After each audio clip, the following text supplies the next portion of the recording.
Yo, what's going on guys? Arekkz here. Welcome back to another video for Monster Hunter Rise, and in this one we are back with another demo weapon preview, and today we're turning our attention to the little brother of the heavy bowgun, the light bowgun, which is incredibly cool in Monster Hunter Rise. I mean, behavior wise it is still, largely speaking, very similar to what you know from World and Iceborne, but there are a couple of great additions, plus the Silkbind moves just give it even greater mobility than before. So we're going to talk about it today. If you guys do enjoy this, a like would be super appreciated. We will still be talking about the remaining weapons, so do keep it locked for that, and we've got a ton more Rise content coming your way. It's going to be a Monster Hunter bonanza this week, so you definitely don't want to miss it. But let's start off. So as mentioned, behavior wise it is largely speaking very similar. If you use Light Bowgun in World and Iceborne, you'll be right at home. You know, you have your different ammo types, you can kind of move freely and aim. This is not, of course, like the old school bowguns.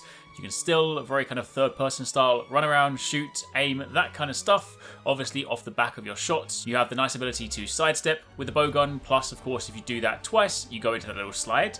Keep in mind, in the demo we of course don't know what the mods are on the weapon, so we don't know whether things like evasive reload is going to return or things like that. So mod wise we are still very much in the dark. But a few things I do want to call out. First things first, it's fantastic the cluster bomb is back for Light Bowgun, so the cluster mayhem out there is now not exclusively tied to the heavy weapon. You can still rain down cluster bombs, and of course you do have 3 different levels of cluster ammo. Speaking of which, if you look at the ammo list, you can of course see we also have some new ammo types. We have shrapnel ammo, we of course have elemental ammo broken into normal and into pierce, so lots of cool things to check out. Obviously a lot of that isn't in the demo, so we're gonna have to wait until the full game, but Capcom's got to save some surprises for us, right? However, on top of that, we of course have 2 very cool Silkbind attacks. Keep in mind, these are just the 2 in the demo. There will be more. We of course know that from the trailer. We know the fact that there are Silkbind moves we have yet to see. So this is definitely not the complete picture, but the first one you have is Silkbind Glide. This costs 2 wire bugs, so it is a pretty high commitment move.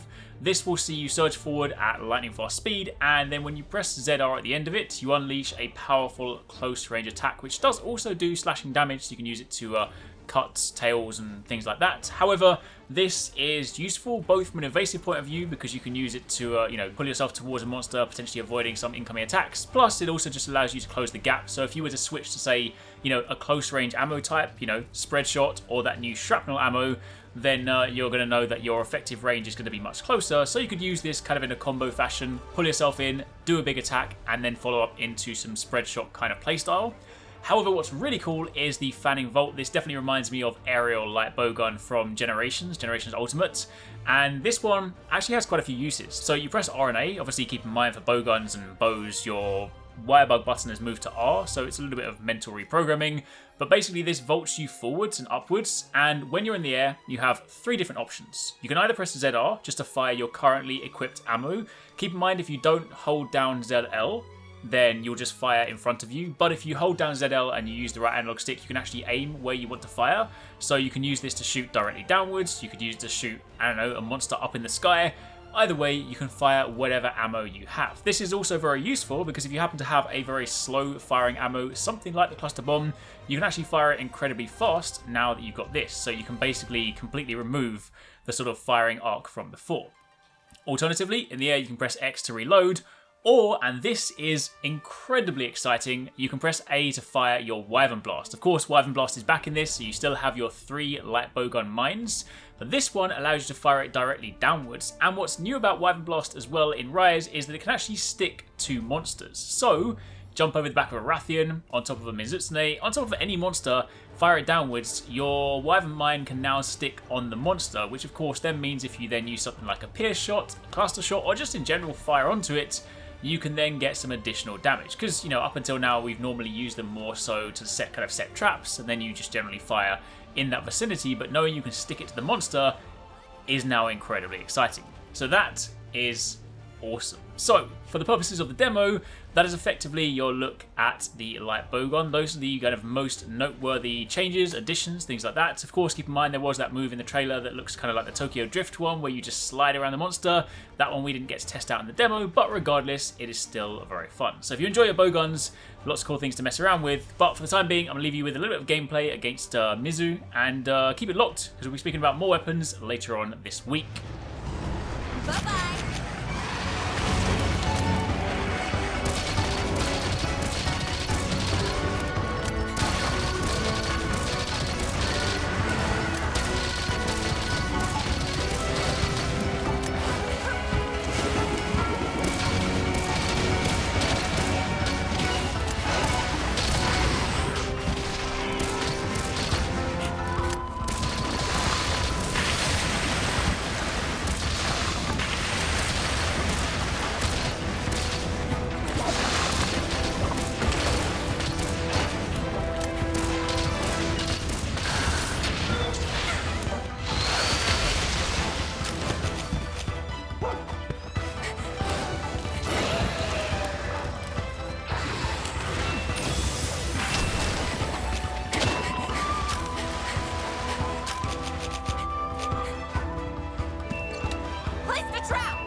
You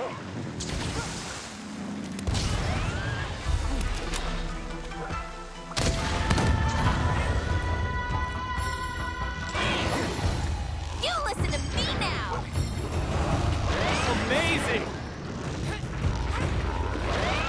Amazing!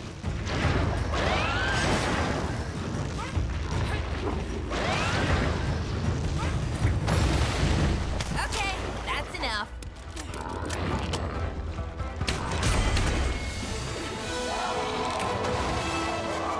All done!